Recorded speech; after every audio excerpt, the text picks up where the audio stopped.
Have you ever found yourself in a very difficult relationship with a woman? Maybe it's a marriage, maybe it's someone you're dating, but you just cannot seem to not argue with this person. You can't agree on anything almost. If any of this is true for you, then realize that I feel your pain. I have been in your situation. This is what I have discovered that has made the biggest shift in my relationship to women. You need to understand, first of all, the feminine principle. Women receive, they incubate and amplify. If you give them a seed, your seed, 9 months later, you will have a child. The same is true with our thinking and with our emotional upset. If you give a woman the hint of emotional upset, she will receive that, incubate that, and then amplify that emotional upset. At the heart of all of your emotions is a thought. Your task is to identify the thought that is behind your annoyance, your upsetness, your anger, whatever it is. Identify what the thought is and become aware of that thought so that you notice it, you are the witnessing presence of it, and you aren't possessed or overtaken by it.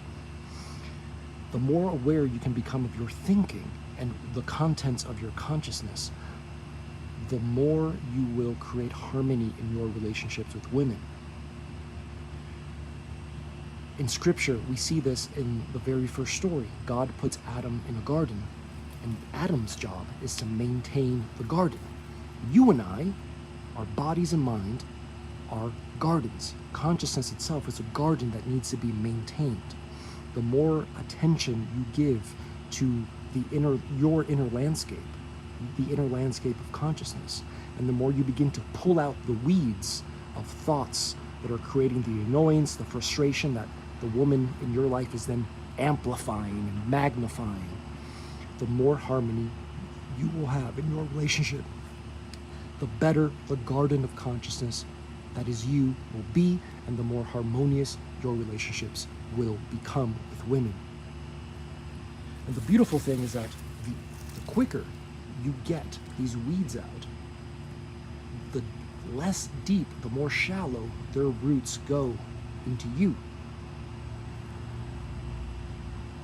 It doesn't require much effort to be vigilant of your thinking and remove those thoughts because they haven't cemented or integrated themselves deeply into you.